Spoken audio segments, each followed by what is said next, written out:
Silakan Pak Nur Hadi.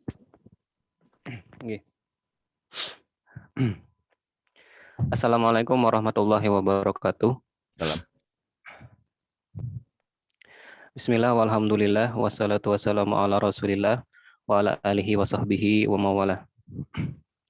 Yang kita hormati dosen pengampu mata kuliah Asesmen Kebutuhan dan Perencanaan Pendidikan Bapak Dr. Haji Ahmad Rizali MSI. Yang juga saya hormati rekan-rekan mahasiswa program studi administrasi pendidikan yang dirahmati Allah Subhanahu wa taala. Pertama-tama marilah kita panjatkan puji syukur atas nikmat yang diberikan oleh Allah Subhanahu wa taala, yang mana pada hari ini kita kembali bertemu dalam mata kuliah Asesmen Kebutuhan dan Perencanaan Pendidikan. Dan selawat serta salam semoga selalu kita aturkan kepada Nabi Muhammad SAW beserta keluarga dan seluruh sahabat beliau tanpa terkecuali. Baik, pada hari ini kita akan mendengarkan pemaparan materi dari kelompok 9. Namun sebelum kita mendengarkan materi dari kelompok 9, terlebih dahulu kita berdoa menurut kepercayaan masing-masing. Bagi yang muslim, marilah kita sama-sama membacakan basmalah. Bismillahirrahmanirrahim. Baik, yang selanjutnya tidak menunggu lama lagi, kita langsung persilahkan kepada kelompok 9 yang hari ini akan menyampaikan materinya yang bertemakan menilai kelayakan proses perencanaan. Kepada kelompok 9 dipersilahkan.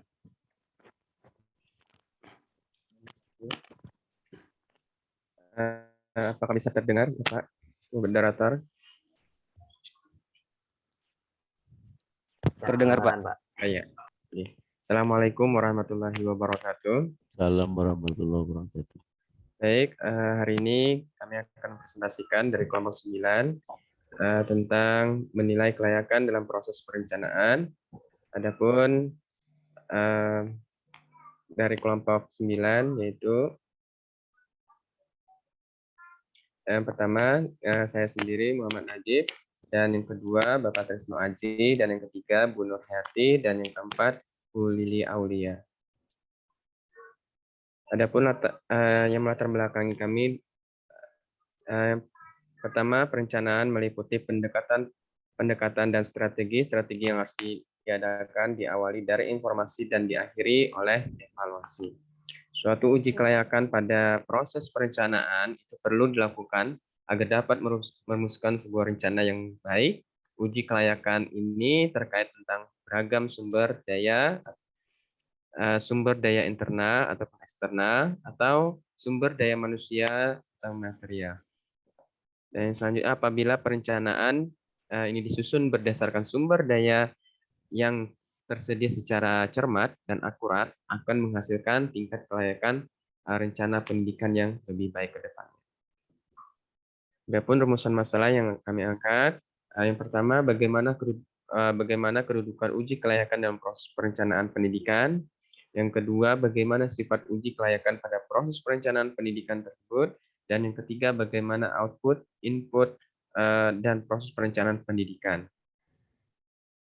Nah, yang selanjutnya akan dibacakan pada rekan saya, yaitu Bapak Pak Haji Tris. Silakan Pak Haji. Terima kasih. Belum lanjutkan lagi makalah kami. Kemudian yaitu uji kelayakan. Nah, uji kelayakan ini merupakan tahapan dalam proses perencanaan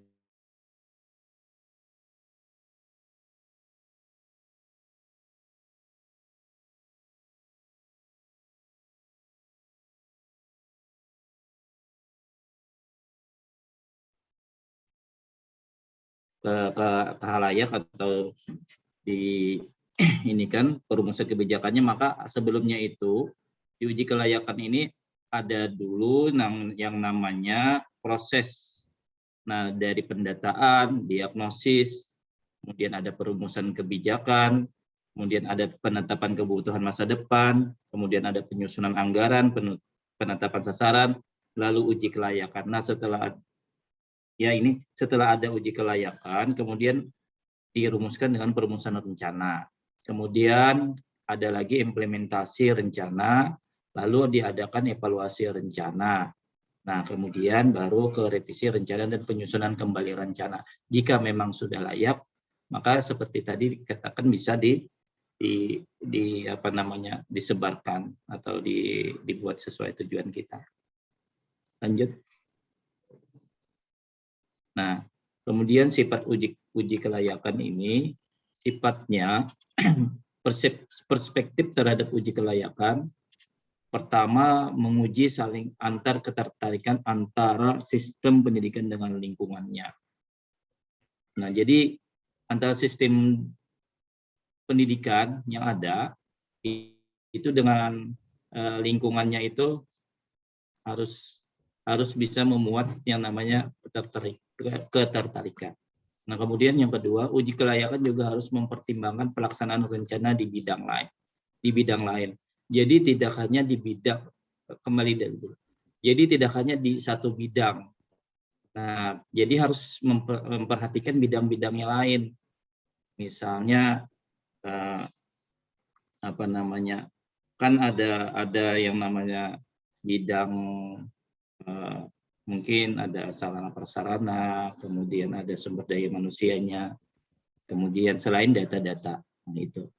Nah, selanjutnya menilai output, input, dan proses perencanaan pendidikan kami serahkan ke kawan kelompok yang lain untuk memberikan penjelasan. Ya, terima kasih kepada Pak Trisno Aji. Saya lanjutkan dalam proses uji kelayakan perencanaan pendidikan. Ada yang poin ketiga yaitu menilai output, input, dan proses perencanaan pendidikan. Output perencanaan pendidikan. Dalam output perencanaan pendidikan ada sesuatu yang dikeluarkan dari pendidikan itu sendiri harus disesuaikan dengan tujuan pendidikan, yaitu jumlah murid dan jumlah lulusan. Dari segi output, maka kita akan masuk ke input perencanaan pendidikan. Input perencanaan pendidikan itu berasal kalau misalnya dari pendidikan dasar ke pendidikan menengah, maka inputnya dari SMP, inputnya dari SD. Lanjut adalah proses perencanaan pendidikan. Proses perencanaan pendidikan adalah proses pengelolaan dari input menuju output pendidikan. Selanjutnya, untuk identifikasi beberapa aspek kelayakan uji kelayakan dalam perencanaan pendidikan itu meliputi dari 6, yaitu kelayakan politik, kelayakan ekonomi, kelayakan sosial, kelayakan budaya, dan kelayakan sumber daya, serta kelayakan keadilan. Untuk selanjutnya kami serahkan kepada rekan kelompok lainnya. Terima kasih. Saya lanjutkan, agak naik sedikit, naik satu slide, Pak. Ya, jadi yang seperti sudah disampaikan oleh Bapak dan Ibu dari kelompok kami ini, identifikasi beberapa aspek kelayakan juga sebagai berikut gitu.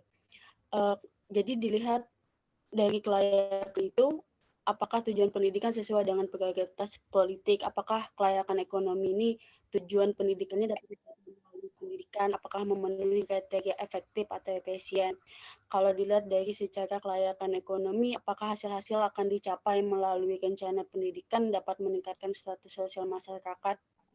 Lalu jika dilihat melalui kelayakan budaya, apakah rencana pendidikan yang akan diimplementasikan mampu memelihara dan mengembangkan budaya positif bagi suatu masyarakat. Kelayakan sumber daya, jadi dilihat apakah rencana pendidikan yang akan dilakukan didukung oleh tersedianya sumber daya yang mencukupi sumber daya manusia dan juga sumber daya manusia. Kelayakan yang keadilan, jadi apakah rencana pendidikan yang diusulkan telah memenuhi unsur rasa keadilan tersebut. Masuk pada kesimpulan,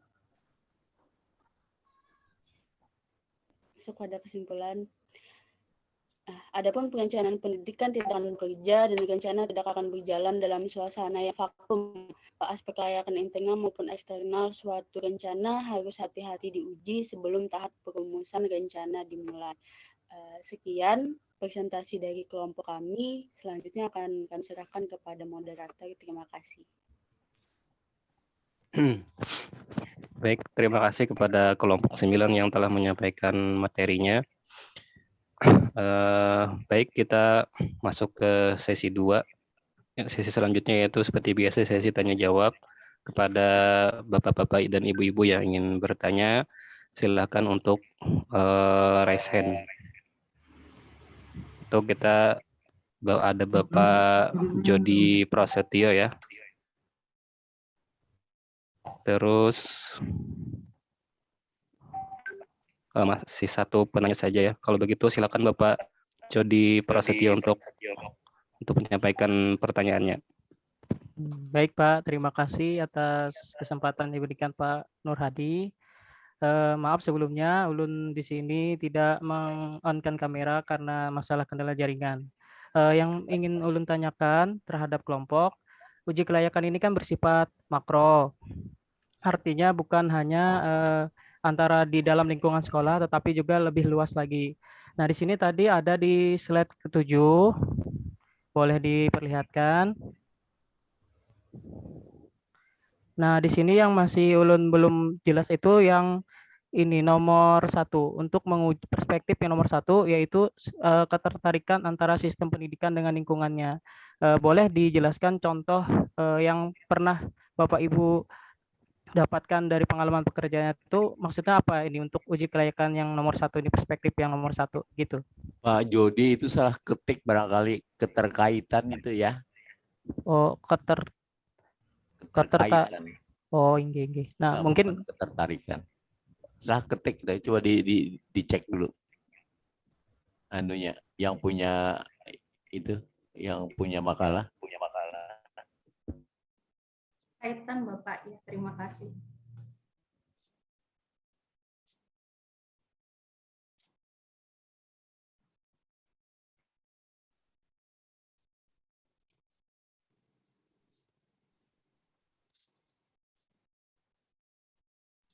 Baik, terima kasih untuk kepada Pak Jody yang telah menyampaikan pertanyaannya. Silakan jika ada dari rekan-rekan teman-teman sekalian yang ingin bertanya kepada kelompok 9.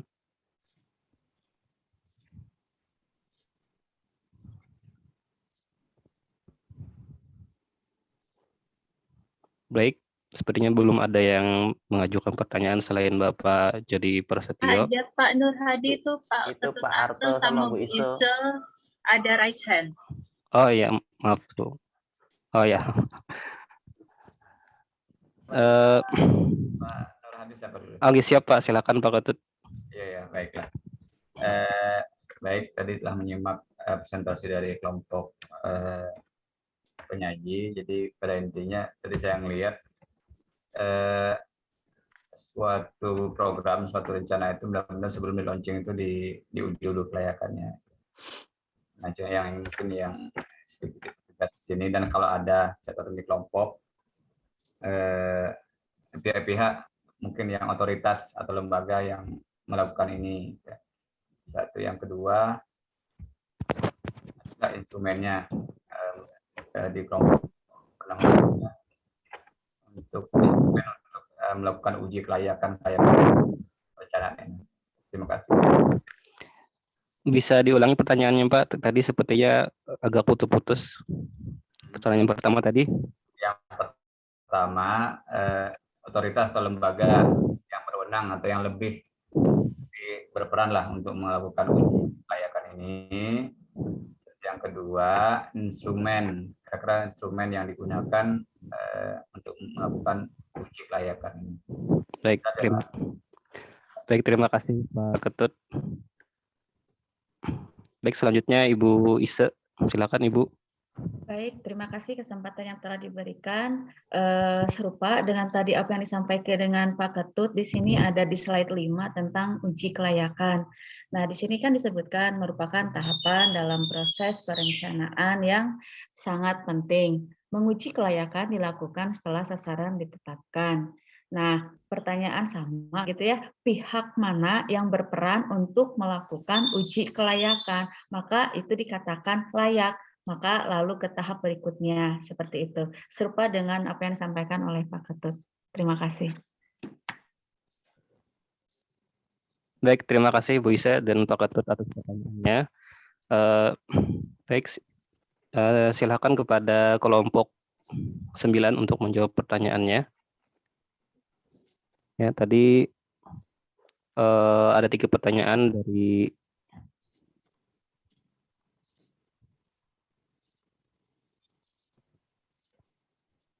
pertanyaan pertama tadi berkaitan dengan dari Pak Jody tadi ya. Itu berkaitan dengan slide 7 poin pertama yang mungkin perlu diperjelas. Lalu tadi 2 pertanyaan yang sama dari Pak Ketut dan Bu Isa ya. Silakan pada kelompok 9 untuk menjawab pertanyaan yang tadi sudah disampaikan.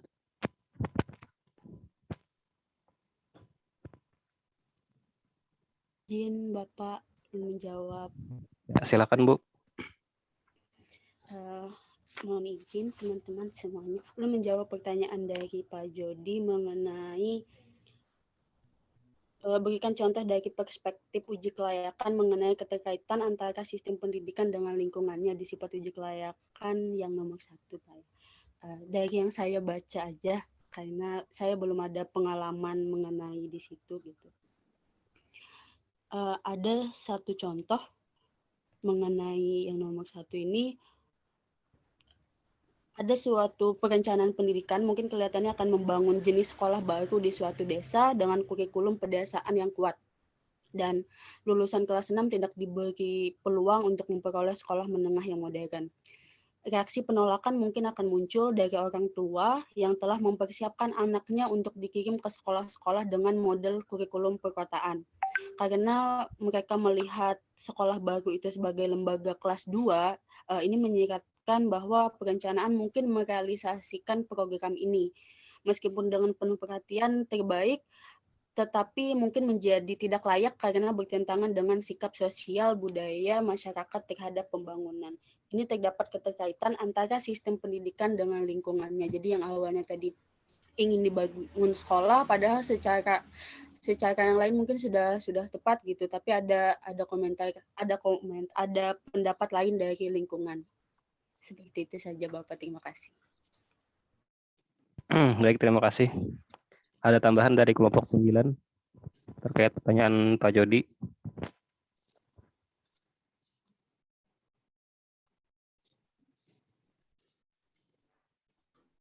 Izin menambahkan Bapak. Ya, silakan Bu.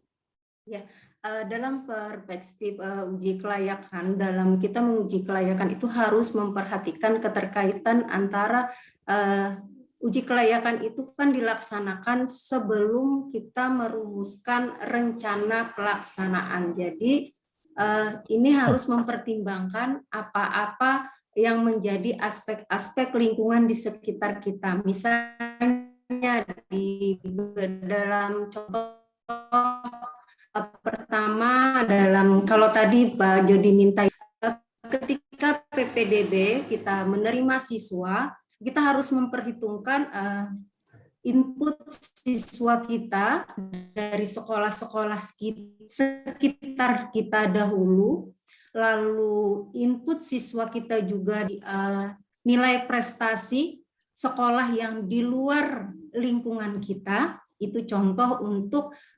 keterkaitan dengan lingkungan sekitar. Lalu apalagi misalnya dalam sekolah-sekolah favorit, mereka harus mempertimbangkan bagaimana menerima siswa itu sesuai dengan aturan PPDB yang telah dikeluarkan oleh dinas terkait. Itu mungkin dari saya, tambahannya bisa ditambahkan oleh rekan-rekan yang lain. Terima kasih Pak. Baik, terima kasih kepada Ibu Nur Hayati. Mungkin ada tambahan dari kelompok 9 yang lain. Dipersilakan. Ya, bisa menambahkan. Silakan, Pak.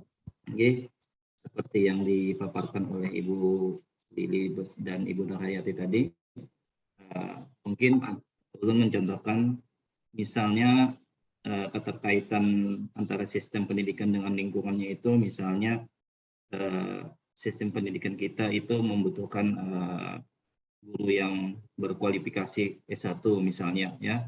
Nah, kemudian di lingkungan kebanyakan sebelum-sebelumnya misalnya itu masih di dua lah, anggap seperti itu, apa namanya, diploma.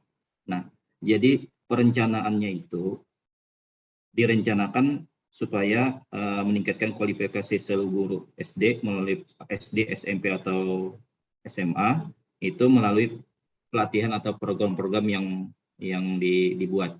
Nah, jadi berdasarkan itu dengan lingkungan yang tadi masih kebanyakan di bahwa masih strata pendidikannya, kualifikasi pendidikannya rendah. Nah, jadi disitulah artinya keterkaitan sistem pemerintah membuatkan program seperti ini dengan lingkungan yang terlihat kualifikasi yang tadi masih rendah, sehingga ini setelah dilaksanakan, rencana tadi dilaksanakan, maka akan mendapatkan hasil, misalnya kualifikasi guru-guru sudah meningkat kualifikasi pendidikannya. Seperti itu. Terima kasih. Assalamualaikum warahmatullahi wabarakatuh. Waalaikumsalam warahmatullahi wabarakatuh. Baik, ada lagi tambahan dari kelompok 9?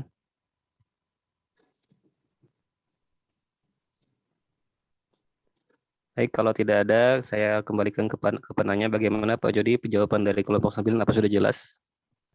Iya Pak, terima kasih atas kelompok dari 3 narasumber tadi. Ulun dapat mengambil benang merahnya, berarti ketika kita membuat suatu, katakanlah kebijakan pendidikan, ketika menguji layak ini kita lempar kepada lingkungan. Nah, ketika lingkungan itu menolak, otomatis kebijakan ini juga bisa kita rubah.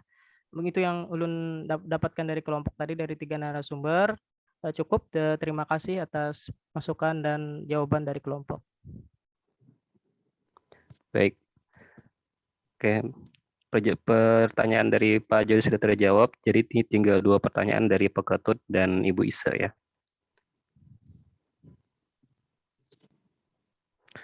Tadi berkaitan dengan pertanyaan Ibu Isa dan Pak Ketut, ada pertanyaan yang sama, yaitu terkait dengan lembaga apa yang layak untuk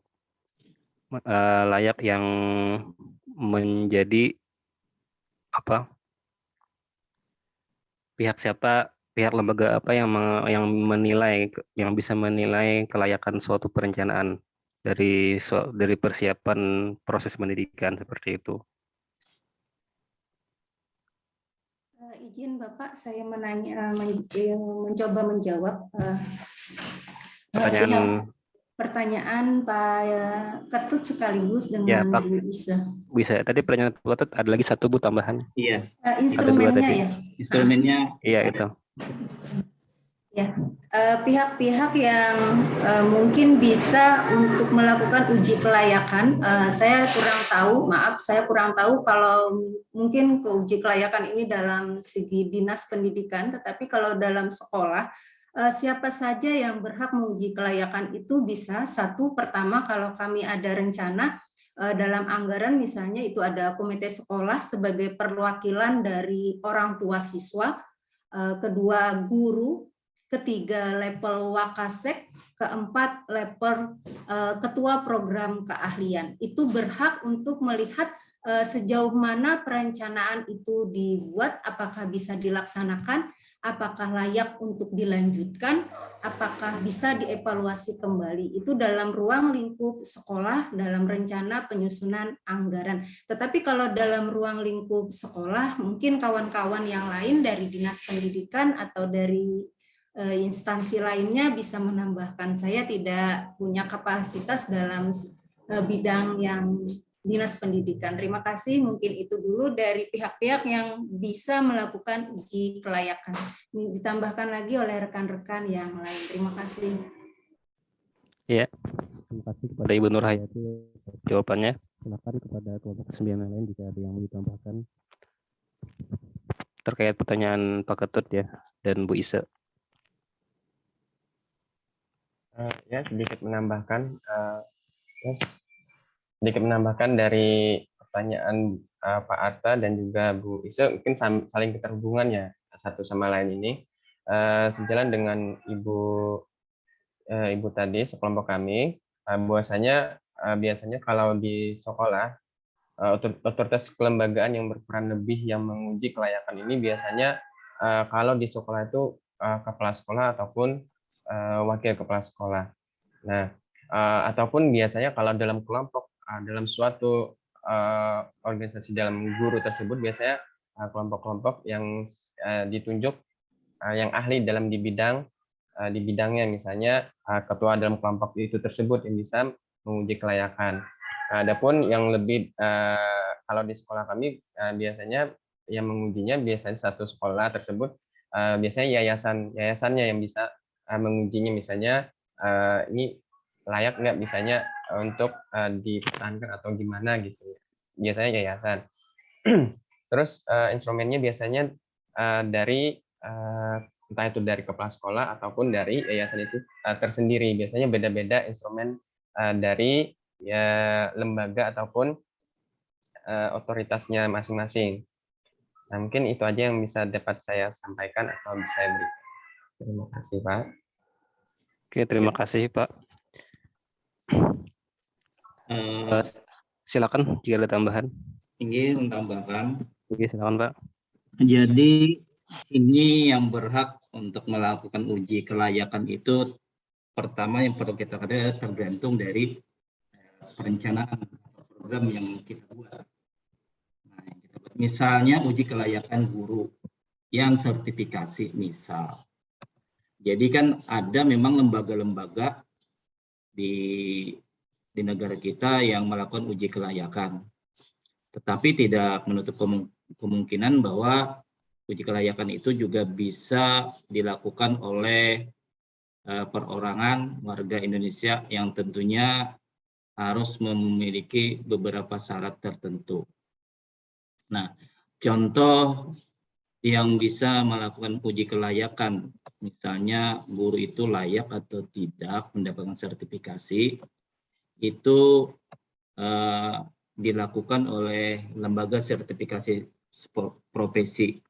Nah, jadi mereka itu yang dapat memberikan lisensi atau mengeluarkan sebuah sertifikat. Kemudian bisa juga sertifikat kelayakan misalnya sekolah berkenaan dengan akreditasi. Nah, jadi itu kan yang berhak mengujinya yaitu BNSP. Nah, jadi tergantung terhadap apa yang dijadikan program. Nah, sedangkan contoh untuk instrumen itu maka dari itu tergantung dengan apa yang diprogramkan. Di sini ulun mencontohkan ada instrumen uji kelayakan bahan ajar dengan tema cuaca, ini untuk guru. Nah, jadi ada beberapa uji aspek kelayakan isi bahan ajar tema pemanasan global misalnya. Ini dicontohkan dari uji kelayakan bahan ajar berstandar nasional pendidikan BSNP.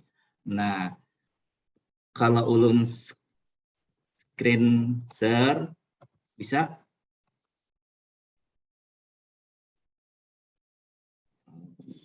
Contohlah, ini contoh yang belum dapat gitu. Nah, jadi di sini tadi ulun katakan bahwa uji kelayakan tergantung terhadap program yang dibuat oleh siapa, seperti itu. Nah, kemudian ini misalnya beberapa uji kelayakan bahan ajar dengan tema cuaca. Ini kemudian di sini ada contohnya seperti ini. Jadi ada penilaian terhadap beberapa komponen kelayakan isi. Contoh, saya misalkan cakupan materi. Apakah sesuai dengan KI, materi dengan KI dengan KD-nya. Jadi seperti kita kalau di sekolah itu pada seperti waktu supervisi lah. Ya, ada yang mengobservasi. Nah, jadi seperti itu. Nah, kalau secara makro, secara besarnya, misalnya ada kebijakan pemerintah misalnya perda ini misalnya, atau perda mengenai berlalu lintas misalnya. Nah, itu juga bisa dilakukan oleh uji kelayakan nih, saya dapat seperti ini. Permohonan pengujian perda diajukan langsung oleh pemohon atau kuasanya kepada MA. Nah, jadi siapa yang bisa adalah warga negara yang merasa dirugikan atau itu tidak layak. Jadi bisa kita mengajukan uji kelayakan. Nah, jadi ini memang terhubung sampai ke tingkat kalau perda kan misalnya ke tingkat MA, apakah dibatalkan suatu perda itu ataukah dilanjutkan. Nah, seperti itu. Kiranya bisa ditambahkan oleh kawan-kawan yang lain. Kalau Ulun merasa Ulun cukup sampai di situ saja yang bisa saya terangkan. Terima kasih. Assalamualaikum warahmatullahi wabarakatuh. Waalaikumsalam warahmatullahi wabarakatuh. Nah, silakan kepada kelompok 9 jika ada yang mau menambahkan lagi.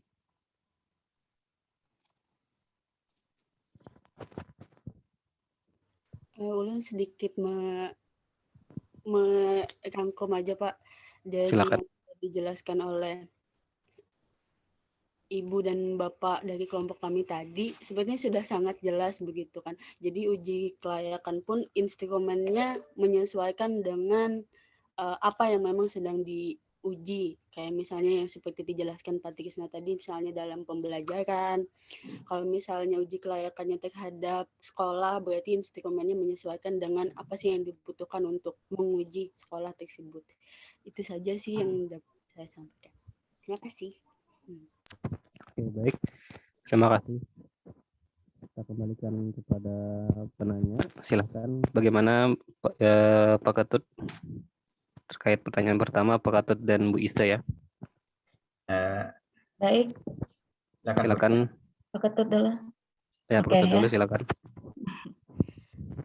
Baiklah, dari apa yang kita dengar dari kelompok penyaji, kayak kita sepakati ya bahwa sebuah perencanaan itu pasti ada yang namanya pihak untuk menguji kelayakan daripada proses perencanaan tersebut. Kenapa diuji? Karena itu harus melalui ada standarnya. Apakah standarnya itu sesuai atau tidak, itu fungsi daripada uji kelayakan. Cuman di sini saya masih sedikit belum dapat gitu ya. Kan di sini kita berbicara tentang proses perencanaan. Nah, kalau enggak gini aja dulu, batasi aja dulu pertanyaannya, kita sempitkan kembali gitu ya. Proses perencanaan yang seperti apa yang kelompok penyaji ini disajikan? Karena dari apa yang tadi disampaikan kan ada beberapa macam tuh gitu ya. Ada pihak yang paling intern aja gitu ya, sekolah.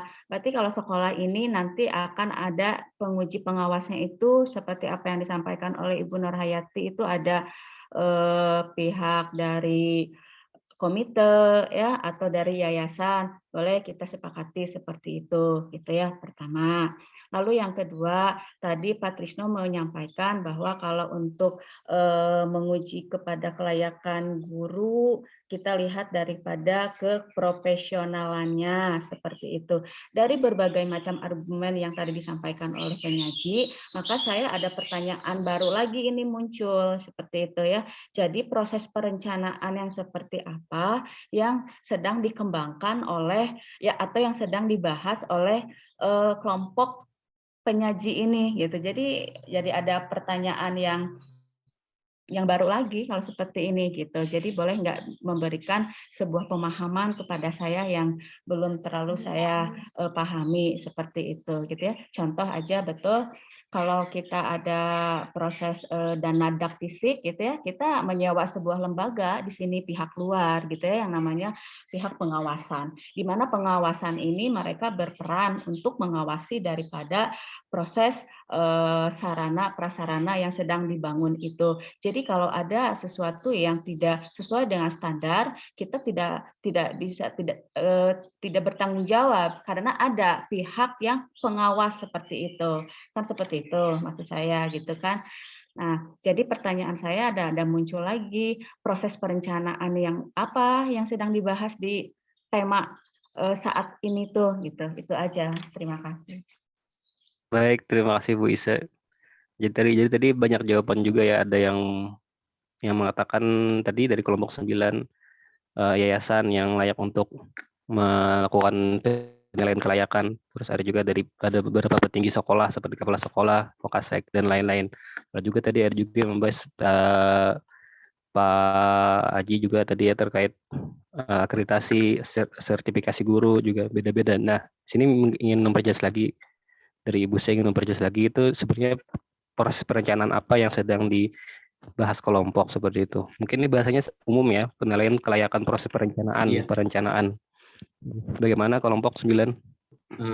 Ya, terima kasih moderator. Pertama kan pembahasan kami ini tentang menguji kelayakan perencanaan. Jadi ini secara umum, secara makro. Lalu kami tadi mencontohkan beberapa, karena tidak ditanyakan juga harus fokus ke sini, tidak kan. Jadi kalau tentang kelayakan ini kan banyak bermacam-macam yang suatu program yang diuji kelayakannya. Jadi bukan pengawasan. Kalau pengawasan itu sifatnya controlling, supaya tidak keluar daripada target atau kesalahan dalam perencanaan. Nah, sedangkan uji kelayakan ini adalah setelah dibuat seperti tadi kan ada uji kelayakan itu mana tadi ya? Ada perbedaan tadi antara uji kelayakan dan dilihat ada gambar slide berapa itu tadilah yang ada panah-panah itu. Slide 6 kayaknya. Coba di slide 6. Itu kan sebuah perencanaan, yaitu kita pertama mendata dulu, kemudian mendiagnosis, ada perumusan kebijakan apa yang kita buat, kemudian kita tetapkan,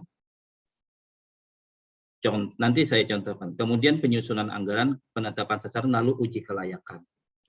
Nah, contoh, kalau tadi diminta contoh seperti apa sih yang kita biasanya, nah kita biasanya seperti aja contoh pembuatan arkas BOS lah, penganggaran dana BOS itu kita contohkan perencanaan. Karena kami di sini tidak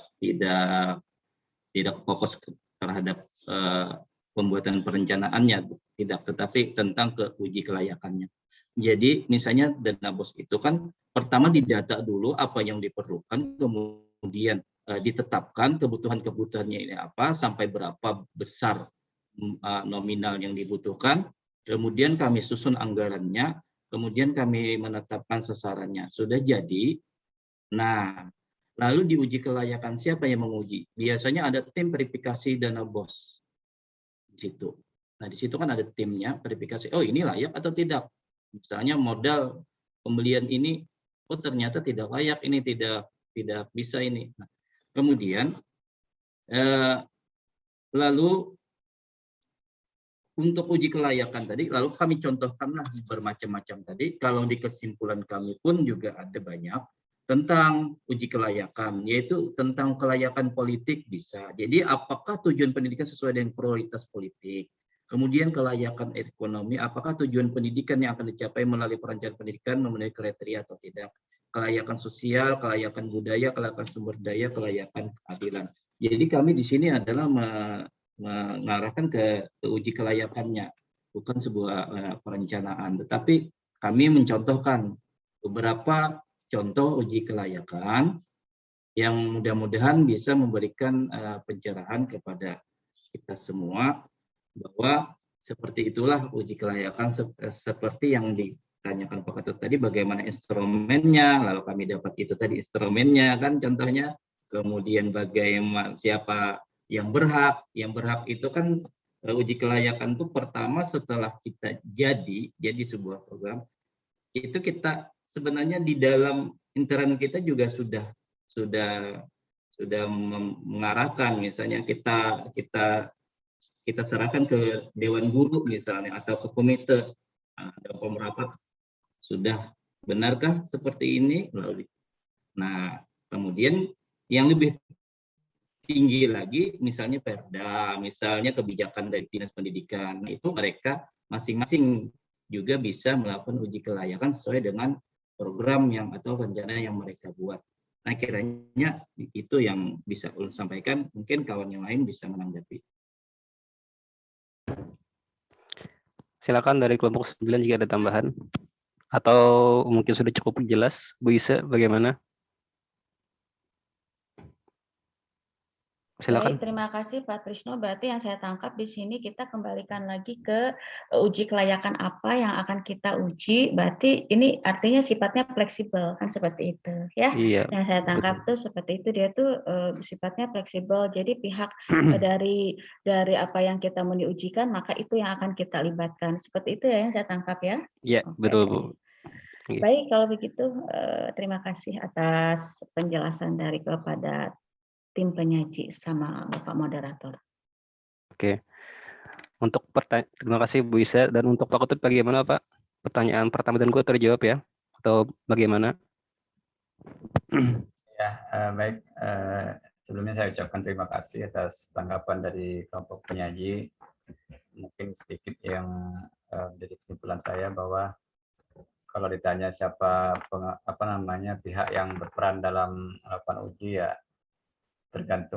tergantung ya perencanaannya. Misalnya tadi kan sudah disebutkan juga ada program mikro, ada yang makro. Nah, jadi kalau yang makro, yang mikro mungkin lingkupnya yang kecil kayak sekolah, yang mungkin di lingkungan sekolah dan penjelasan juga warga sekolah. Terus kalau yang mikro mungkin yang lebih tinggi lagi dinas ataupun pemerintah yang berkepentingan. Nah, untuk yang instrumen-instrumen tadi ya mungkin sedikit di bidang pembelajaran ya. Ada instrumen-instrumen untuk untuk tema tadi saya lihat rencana pembelajaran. Ya mungkin terima kasih saya ucapkan atas tanggapannya. Mudah-mudahan bisa dipahami. Yang lainnya juga bisa memahami. Terima kasih. Baik, berarti sudah terjawab ya pertanyaan Pak Ketut. Alhamdulillah. Baik, kalau begitu sudah terjawab semua pertanyaan di sesi 1 ini.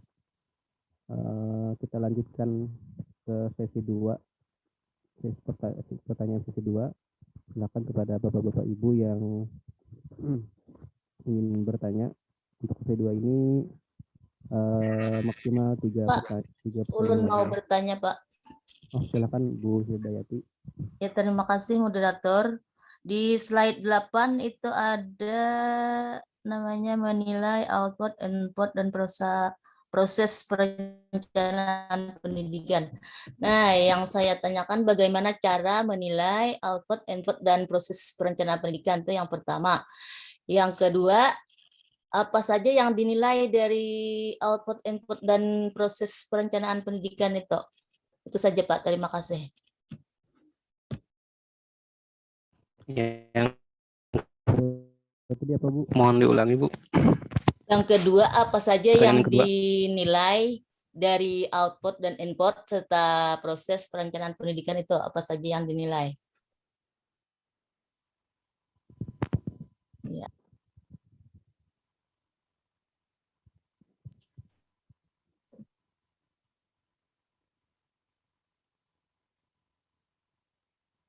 Baik. Terima kasih pertanyaannya kepada dari Ibu Hidayati. Yang lain silakan, ada lagi yang mau bertanya. Silakan untuk raise hand.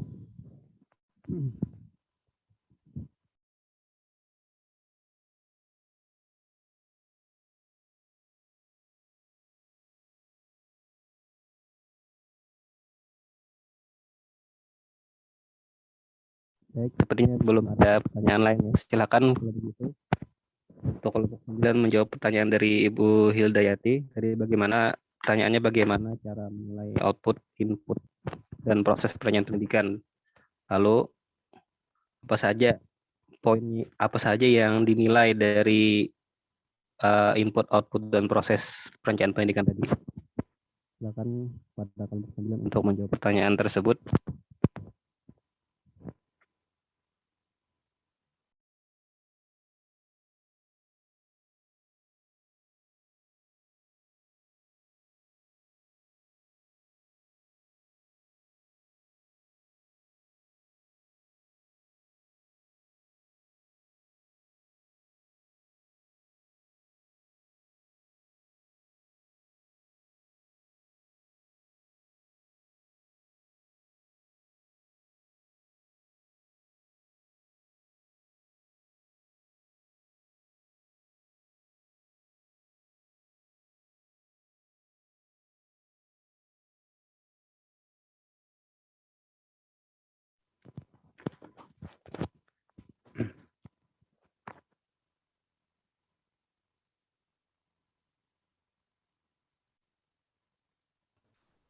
Izin Bapak, Ya, silakan Bu.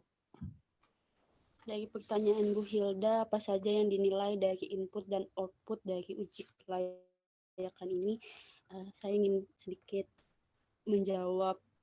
Dari output perencanaan pendidikan yang dinilai ini mengarah kepada program dan target yang bersifat kuantitatif.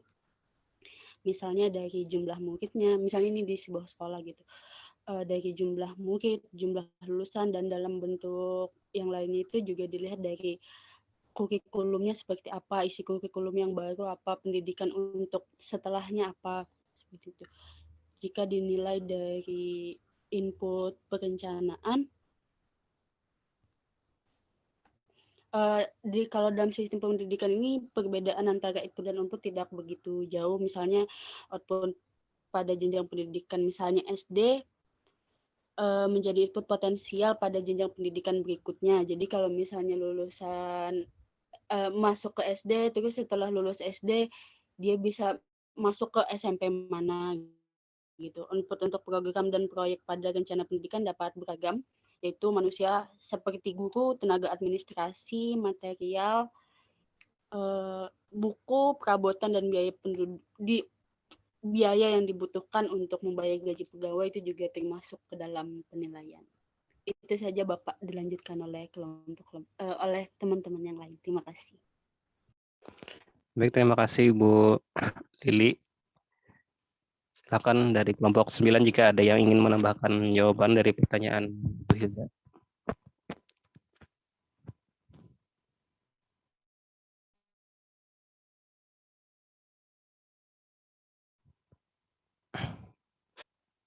Sementara kelompok 9 masih menyiapkan jawaban dari pertanyaan Bu Hilda, kepada kawan-kawan silakan juga misalkan ada pertanyaan yang perlu disiapkan. Silakan tadi siapa?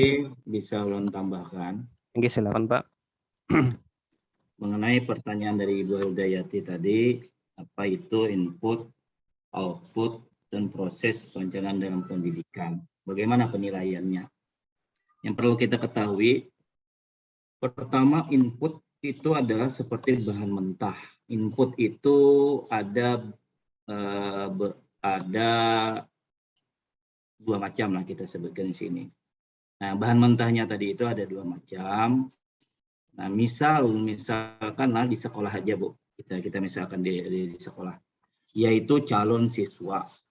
Nah, calon siswa baru yang akan memasuki sekolah. Itu dari siswa, input sumber daya manusianya, kemudian dari kepala sekolahnya, guru dan karyawan. Jadi input di sini itu ada dua, sumber daya manusia, kemudian bisa dilihat input itu non manusia, sumber daya non manusia seperti peralatan, perlengkapan atau bahan yang ada di sekolah tersebut. Nah, penilaiannya bagaimana? Misal kita ingin menentukan sebuah kriteria penilaian minimal hasil belajar. Misalnya kita ingin menilai KKM anak itu 80, misalnya jika sudah mencapai 80 maka anak berhasil misalnya. Nah, jadi yang dinilai itu sebelum kita menentukan nilai itu 80 sebagai standar kelulusan dia bisa naik kelas atau lulus sekolah, maka kita harus mengetahui menilai-nilai dahulu si siswanya itu bagaimana, apakah dia itu mampu atau tidak untuk memenuhi pembelajaran atau materi atau KD yang memenuhi penilaian yang 80 tadi. Nah, jadi apakah juga tugas-tugas yang diberikan itu mampu dikerjakan oleh anak. Nah, jadi kita harus mempertimbangkan penilaiannya, inputnya di situ. Kemudian gurunya bisa juga untuk mengetahui sampai di mana pemahaman pendalaman materi si guru terhadap pelajaran tersebut. Nah, kemudian input yang lainnya itu misalnya peralatan atau perlengkapan. Nah, itu harus dinilai apakah menunjang atau tidak supaya berhasil mendapatkan anak itu sekian persen itu mencapai nilai 80. Nah, Itu contoh dari input penilaian dari segi siswa atau gurunya dan peralatan-peralatannya. Kemudian ada yang namanya proses dalam perencanaan pendidikannya tadi, prosesnya. Nah, proses ini pasti terhubung dengan input yang itu tadi. Nah, proses belajar mengajar ini mencontohkan dalam proses belajar mengajar. Nah, apakah dalam proses belajar mengajar itu di situ sudah mencakup misalnya keefektifan proses belajar mengajar? Apakah sudah efektif atau tidak? Kemudian kepemimpinan di dalam kelas atau pengelolaan kelas di dalam pembelajaran tersebut, penilaiannya harus ada juga memasukkan mempertimbangkan hasil penilaian terhadap keefektifan belajar. Kemudian outputnya, nah penilaian outputnya itu adalah hasil keluarannya. Nah, apakah dengan yang namanya dari input tadi kemudian ada proses tadi, apakah ini termasuk siswa yang lulus dengan prestasi akademik, kemudian melewati standar penilaian, standar kelulusan yang kita tetapkan. Nah, jadi harus perencanaan kita itu harus memikirkan atau mempertimbangkan tiga itu tadi. Jadi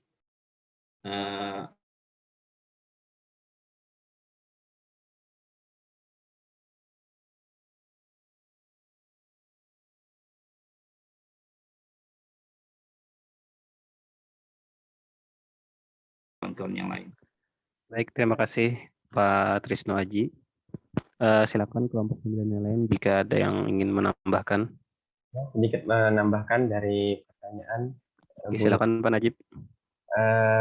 Apa saja yang dinilai? Sebenarnya banyak sekali yang dinilai dari output perencanaan pendidikan. Salah satunya tadi yang sudah disebutkan oleh Bu Lili, yaitu dari jumlah murid dan jumlah lulusan dari sekolah tersebut, akan output. Jadi dilihat dari lulusan dengan prestasi yang sudah digambarkan sama Pak Trisno. Ini sebentar. Digambarkan oleh Pak Trisno Aji tadi tentang output perencanaan pendidikannya, ada jumlah muridnya dan juga isi kurikulum yang ada di sekolahnya tersebut itu bagaimana, apakah sudah menggunakan kurikulum Merdeka dan sekarang lagi kejar-kejarnya apakah masih K13 dan yang lainnya.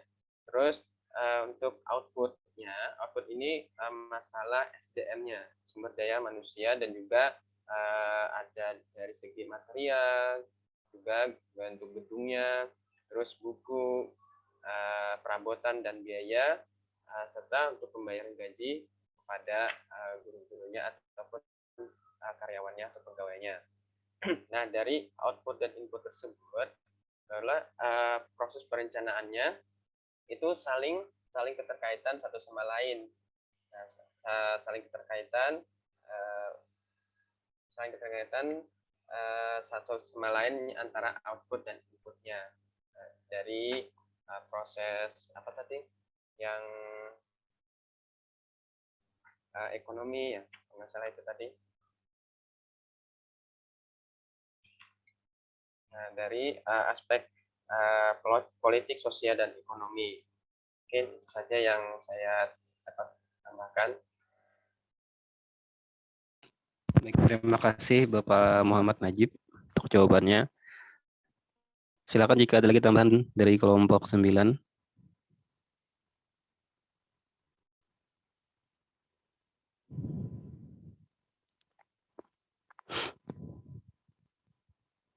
Kalau tidak ada, saya kembalikan kepada penanya, bagaimana Ibu Hidayati. Terima kasih moderator dari kelompok 9. Terima kasih kepada Ya.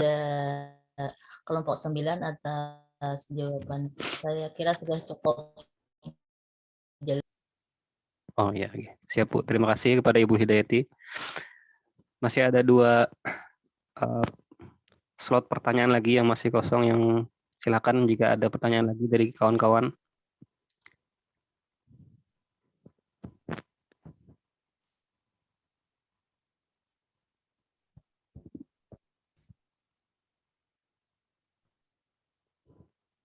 Jadi kalau tidak ada pertanyaan, berarti sesi kita sudah habis ya. Tadi kita sampai sesi 2 saja, seperti itu. Jadi mungkin bagaimana kepada Bapak Ahmad Rizali, Pak? Ya, baik. Silakan, Kalau Pak. udah nggak ada lagi, saya akan Oke. menjelaskan ini. Ya. Oke, silakan, Pak. Pertama dulu coba masing-masing ditulis apa yang saya kemukakan ini. Ini ada urutan ini ya. Urutan sehingga tahu nanti makro, tahu mikro ya. Urutannya. Paling atas ya, paling atas itu visi misi. Ya, visi, kemudian di bawah visi misi ya.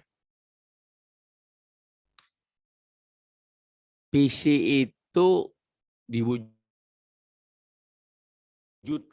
ya. Kalau misi dilaksanakan ya. Nanti salah ya, jangan sampai nanti visi dilaksanakan, visi itu diwujudkan. Misi itu di breakdown ya. Di breakdown, dipecah ke bawah, jadi substansinya itu menjadi tujuan. Jadi visi itu tujuan. Nah, tujuan apa aja? Tujuan ya, di bawah misi ya. Kemudian tujuannya itu ke bawah lagi, di breakdown ya, menjadi kebijakan. Jadi kalau ingin mencapai tujuan itu ada kebijakan apa yang diperlukan? Ya. Kebijakan apa? Nah, terus di bawah kebijakan itu ada sasaran. Tadi udah ada sasaran ya. Sasaran itu lebih konkret daripada tujuan ya. Sasaran. Di bawah sasaran ya, saya tahu sasaran di breakdown menjadi strategi ya, strategi. Oh, strategi itu malah tambah apa namanya? Tambah konkret ya. Di bawah strategi itu program ya, program. Di bawah program itu ada kegiatan ya, ada kegiatan. Yang paling bawah itu namanya pekerjaan.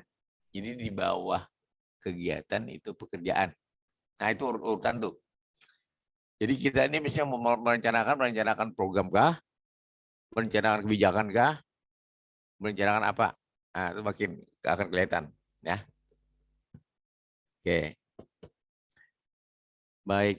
Terus apa lagi ya tadi ya? Itu baik. Kita bicara pendidikan ya. Pendidikan itu dibangun tidak bisa eksklusif. Ya. Jadi dibangun tidak bisa menyendiri, nggak bisa. Tetapi inklusif berarti dia menghajatkan yang lain. Ya. Tadi kan ada disinggung mengenai politik, mengenai sosial budaya, mengenai apa pembiayaan, mengenai apa tadi lingkungan, mengenai apa. Nah, jadi tidak bisa pendidikan itu berdiri sendiri, ya. Dia menghajatkan bantuan dari yang lain. Oleh itu, tadi ada yang ditanyakan yang keterkaitan, memang harus terkait, nggak bisa nggak terkait. Nah, oleh itu di dalam naskah atau dokumen rencana itu ada yang namanya ya kondisi umum. Nah, jadi di kondisi umum itu macam-macam tuh aspeknya di apa dikemukakan ya. Mau aspek ekonomi, aspek sosial, aspek apa dan sebagainya. Baik.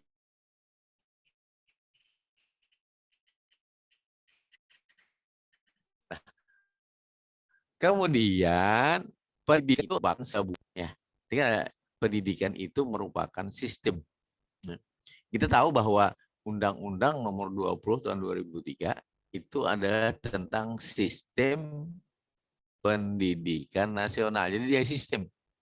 Yang namanya sistem dia punya subsistem. Ya. Subsistemnya itu saling berhubungan dan saling keterkaitan.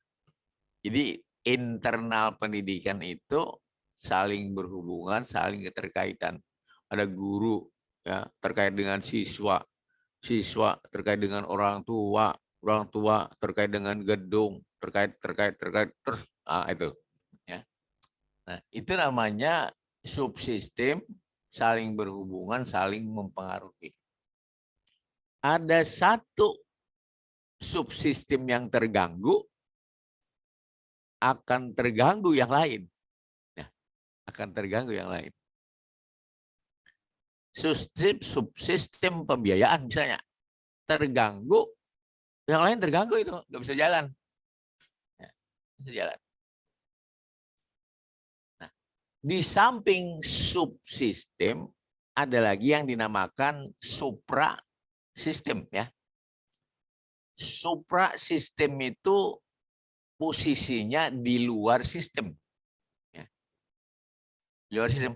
Ya tadi yang ada ekonomi, ada yang apa itu supra sistem namanya. Ya. Dia bukan menjadi bagian daripada pendidikan, tetapi dia berpengaruh terhadap pendidikan. Nah, begini ya, saya supaya mendekati pengertian. Badan kita ini tubuh kita. Tubuh kita ini merupakan sistem yang disebut dengan sistem anatomi tubuh. Subsistemnya, banyak benar.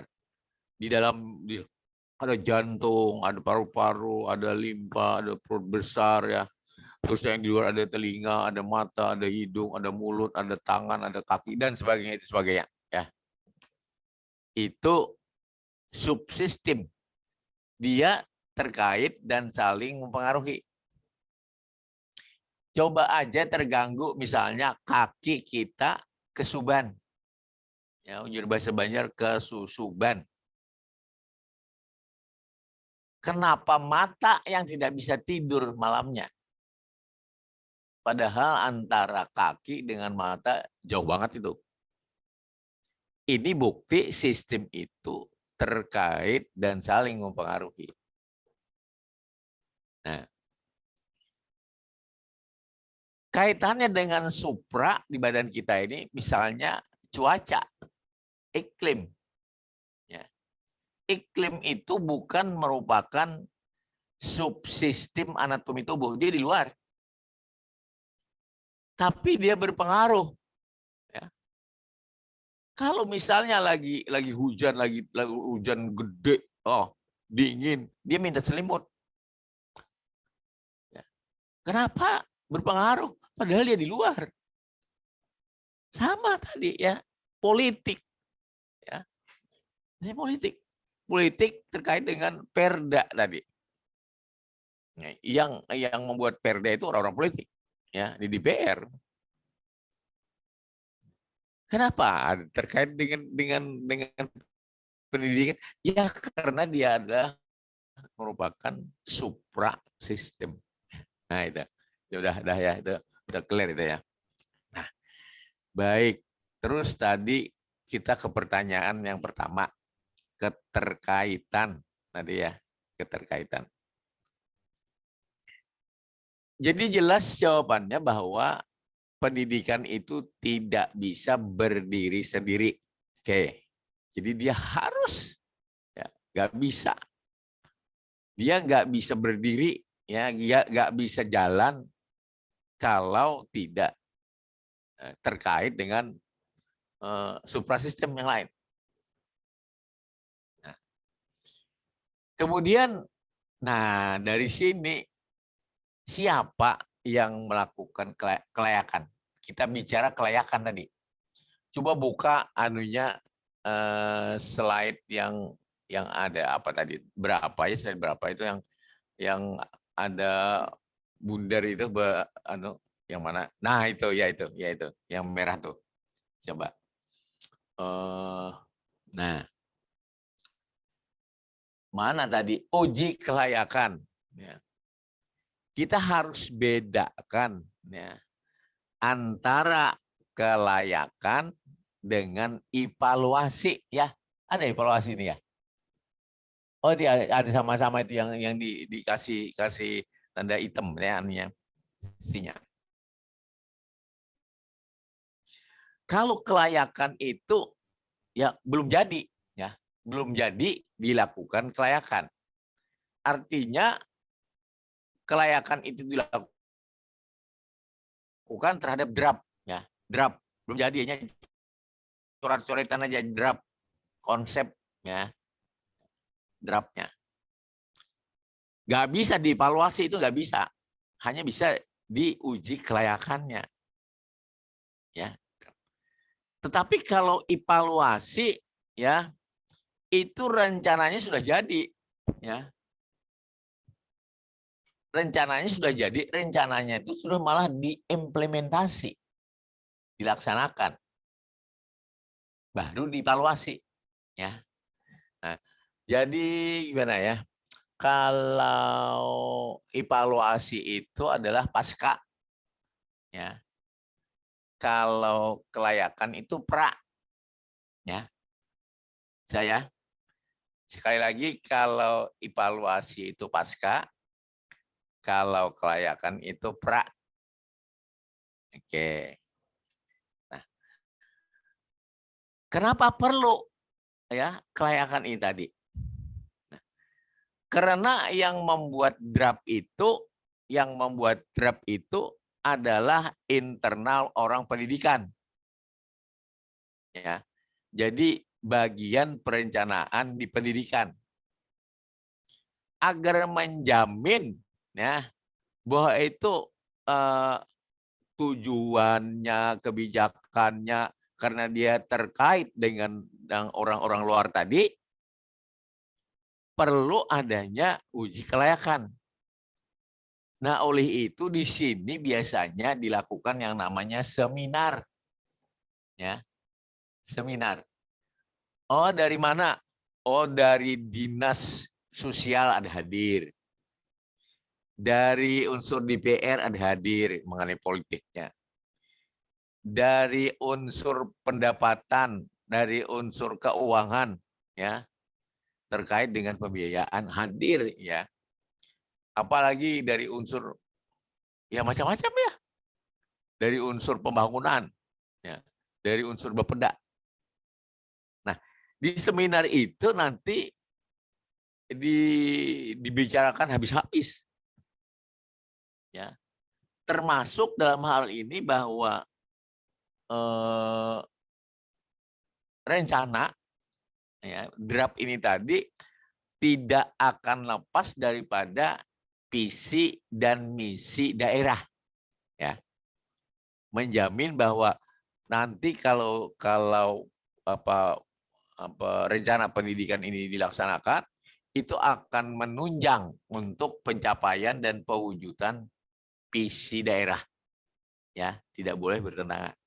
Nah, oleh itu ini dibahas di seminar ini ya, seminar. Nah, sekali lagi, kenapa harus kelayakan ya? Karena yang membuat draft itu adalah dari dinas pendidikan ya, pasti akan apa namanya keterbatasan data, informasi dan keahlian ya. Masih terbatas mengenai keuangan, terbatas pengetahuannya, mengenai sosial terbatas pengetahuannya. Jadi perlu dihadirkan orang-orang tadi yang merupakan saya tadi suprasistemnya. Oke. Nah, kemudian ya kenapa apa tadi lagi? Ada punya Pak Ketut tadi apa? Punya Pak Ketut tadi.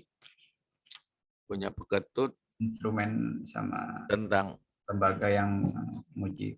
oh, lembaga. Ini lembaganya seminar, ya. Lembaganya seminar. Kalau di daerah kabupaten itu si Dinas Pendidikan itu melapor ke Bapeda. Bapeda nanti akan mengadakan seminar ini tadi, ya. Jadi diperluas Bapeda. Jadi kalau apa namanya Dinas Pendidikan yang mengundang lucu, ya. Ada koordinator, ada ketua kelasnya, ya. Ketua kelas dinas itu adalah Bapeda.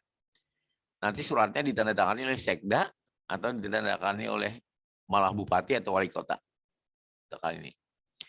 Jadi lembaganya itu adalah dalam bentuk seminar, ya, dalam bentuk seminar.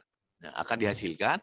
Bahkan kalau perlu, ya, dalam bentuk nanti setelah seminar itu dilanjutkan dengan lokakarya.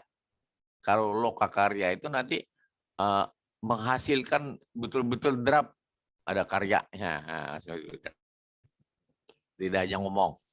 Oke. Apa ya tadi ya yang mau saya jelaskan mengenai perencanaan terhadap dengan uang dana, ya. Ada paradigmanya bergeser, ya, bergeser. Jangan lagi, ya, yang namanya perencanaan itu mengikuti uang, ya. Dulu itu perencanaan mengikuti uang. Berapa gerang duitnya hanya direncanakan. Sekarang kebalikannya. Uang harus mengikuti rencana.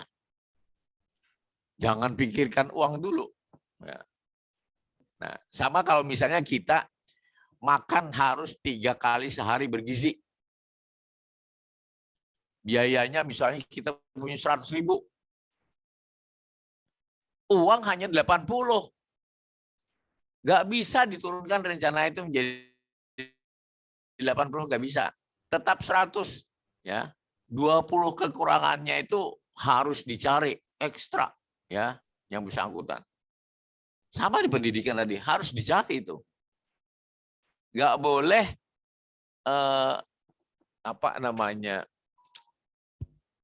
perencanaan itu mengikuti pendidikan. Perencanaan itu mengikuti anggaran.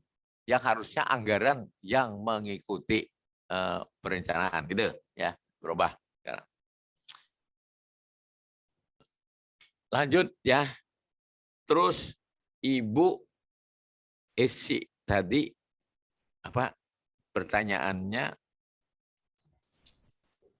apa, Bu? Proses sama tadi Pak, seperti pertanyaan Pak Ketut. Ada yang baru tadi apa? Yang pertanyaan barunya. Ibu Hilda ya Pak. Proses seperti apa? Mana Ibu? Batasi kalau masalah tadi Pak, mikro atau yang dibahas ini mikro atau makro. Ibunya mana? Apa Bu yang dengan demikian katanya mengundang saya untuk membuat pertanyaan kembali. Tadi. Oh iya itu. Saya Pak. Apa tadi Ibu? Ini tadi kan banyak disampaikan oleh kawan-kawan bahwa untuk menguji kelayakan itu ada yang dari pihak intern seperti itu Pak. Lalu ada yang kalau keprofesionalan guru berarti dari luar seperti itu. Nah, jika ada berbagai macam yang disampaikan oleh tim penyaji, jadi pertanyaan baru saya perencanaan yang sedang dibahas ini perencanaan pendidikan yang seperti apa? Nah, itu Pak yang saya tanyakan. Dilihat aja nanti di yang pertama tadi kita yang yang dari PC itu sampai ke bawah yang di tingkat mana itu nanti, ya, apa di tingkat program, apa di tingkat kebijakan, apa di tingkat sasaran, apa di tingkat mana gitu, ya. Tapi yang jelas ini yang makro ini, ya. Kita tidak bicara dengan contoh yang seperti punya siapa tadi, yang ada KKM, ada pengelolaan kelas, itu internal berarti itu namanya perencanaan sekolah yang itu, ya, itu perencanaan sekolah. Perencanaan sekolah itu mikro. Ya, ini saya jelaskan yang kemarin. Ini perencanaannya perencanaan makro, ya, perencanaan pendidikan. Berarti di luar gedung. Ya, oke. Terakhir Bu Hilda. Bu Hilda, apa tadi Bu Hilda? Anu Pak, output input menilai output input perencanaan Ya. Input, output output. Ya. dan proses. Ada lagi itu namanya outcome. Ini ada lagi nih. Ada outcome, ada input, ada output, ada proses. Ya. Nah. Kalau yang namanya input kan masukan itu. Masukan itu berupa resources. Ya, resources. Di manajemennya resourcesnya ada 6, the SEC-M. Ya. Resource-nya. 6. Resource ini tadi diproses. Ya, proses akan menghasilkan output. Ya. Output itu sesuai yang ada di dalam perencanaan itu apa tujuannya? Tujuan untuk apa ini rencana, untuk menghasilkan apa? Nah, itu output tuh, ya. Nah, nanti outcome itu, ya, outcome itu sudah bisa apa namanya sesuai fungsinya. Begini ya, kalau di mikro sekolahan outputnya itu anak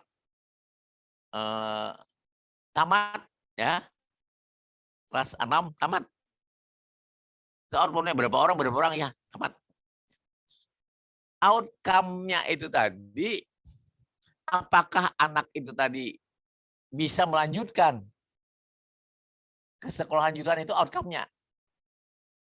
Artinya kalau di tenaga kerja itu kursus, ya, kursus kemudian menghasilkan tenaga kerja. Nah, outcome-nya tenaga kerja tadi diterima pekerja. Nah, itu outcome-nya. Bisa ya dia ya, beda ya. Ya. Nah, Ya, jadi ya. tambah itu ada nanti ada outcome. Tulisannya outcome, ya, outcome tulisannya itu, gitu. Outcomes. Baik itu ya. Saya masih ada waktu ini, silakan ditanya saya ini habis-habis ini. Ditanya tentang perencanaan ini.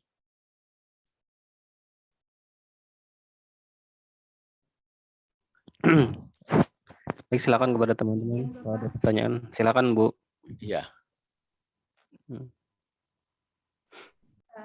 Izin Bapak, berarti Pak dalam studi uji kelayakan ini perencanaan itu disusun oleh pihak internal, lalu diuji kelayakannya eksternal, seperti itu ya Pak, orang yang tersebut.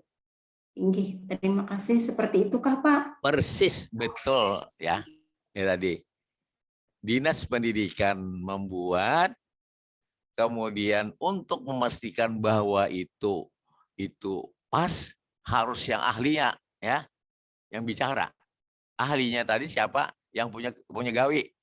Kalau aspek sosial, yang punya gawi dinas sosial. Kalau aspek pendanaan, yang punya gawi bagian keuangan. Ya. Kalau aspek kepegawaian, yang punya gawi itu adalah BKD. Nah, itu Bu ini. Bu siapa? Nurhayati ya? Nah. Ya. Baik. Ada lagi? Di belakang Bu Nurhayati? Cukup jelas Bapak, terima kasih banyak. Oke, baik. Yang lain?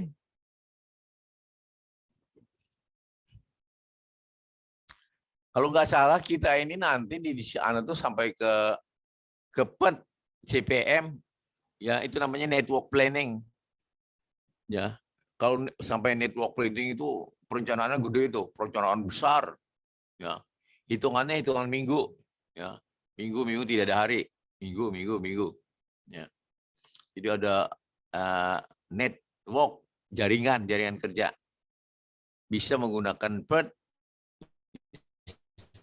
menggunakan CPM, ya. PERT, program evaluasi, PERT, kemudian CPM, critical path method, ya. Itu nanti kalau nggak salah yang terakhir itu ya. Oke, silakan. Ada lagi? Mumpung ada waktu. Mungkin bertanya boleh Pak? Ya, nah ini tadi kan ada penjelasan yang tentang mikro yang ada di sekolah. Jadi pertanyaan saya itu di sekolah kan punya program Pak. Misalnya untuk di SMA atau SMP itu ada Renstra, mungkin di SMK sekarang ini ada peta jalan namanya. Ya. Nah itu posisinya di mana Pak? Terima kasih.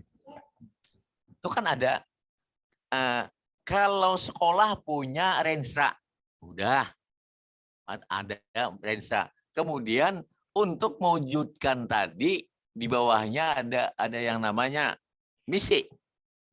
Misi itu biasanya agenda ada. Agenda 1, agenda 2, agenda disesuaikan dengan apa yang akan diwujudkan itu tadi. Nah, misi tadi dibuatlah kebijakan. Apa kebijakannya, ya?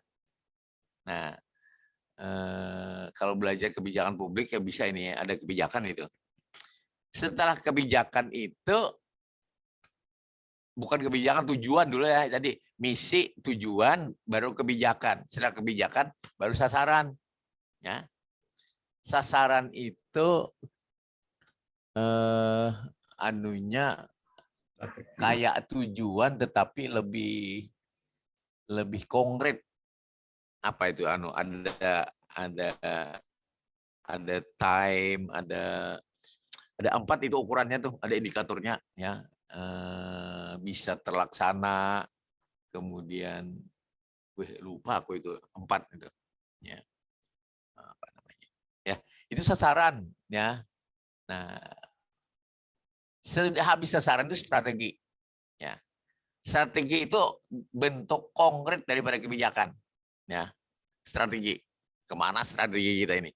Nah, baru itu ada program. Program itu adalah kumpulan dari kegiatan. Jadi kegiatan-kegiatan yang serumpun dikumpulkan menjadi program. Sehingga ada programnya, program peningkatan kurikulum, misalnya pengembangan kurikulum. Berarti isinya tuh kegiatan-kegiatannya yang menyentuh dengan kurikulum saja. Ya. Di bawah kegiatan yang paling konkret itu adalah pekerjaan. Sehingga di sana akan terlihat siapa mengerjakan apa. Ya. Di dalam rencananya siapa mengerjakan apa, itu sudah pekerjaan itu. Ya, konkret sekali. Pekerjaan, waktunya berapa, di mana, nah itu sudah pekerjaan itu. Nah, pekerjaan. Nah, tinggal lagi ruang lingkupnya, ya. Ruang lingkup makro juga dimulai dari visi sampai ke pekerjaan. Ruang lingkup mikro dimulai daripada visi juga sampai kepada pekerjaan. Itu Pak Ketut ya. Ya, Bapak. Bisa diterapkan itu di sekolah. Ya, mikro sama makro sama aja namanya. Ya. Nah, nanti di mikro itu kan yang pakai visi itu ada pada rencana pengembangan sekolah, RPS ya, rencana pengembangan sekolah. Nah, kalau rencana operasional sekolah nggak pakai tidak pakai visi, ya itu karena tahunan. Ya, rencana operasional sekolah. Nah, kalau pengembangan sekolah itu 5 tahunan, yang itu yang harus pakai visi.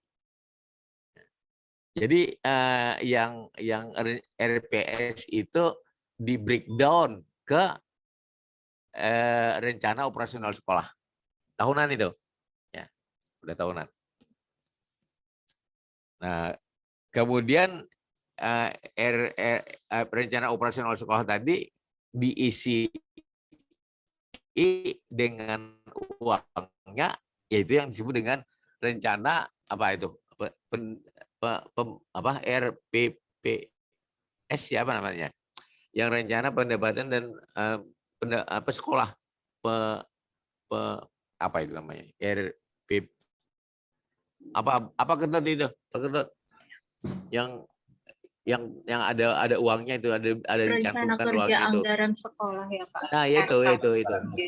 Yang ada ini sekian, Iya. uangnya ini sekian, ya itu. Nah, itu diambil dari rencana operasional sekolah itu. Baru dimasukkan uangnya menjadi rencana kegiatan sekolah tadi, ya, anggaran sekolah. Ada lagi yang lain? Nggak ada habis ya? Presensi Pak tidak bisa dibuka. Apa? Presensi kita absen. Oh iya, absen hari ini belum kayaknya Pak. Pak Anu kada biasanya Pak Suhaimi yang mana? Oh baik, aku bukakan. Berarti belum ada. Cukup sampai di sini. Ya, tunggu ya, nanti di sini sekitar 5 menit ya. Saya buatkan absennya. Oke, baik. Terima kasih Bapak. Terima kasih. Assalamualaikum warahmatullahi wabarakatuh. Waalaikumsalam. Waalaikumsalam warahmatullahi wabarakatuh. Terima kasih Terima kasih Bapak. Terima kasih, Pak.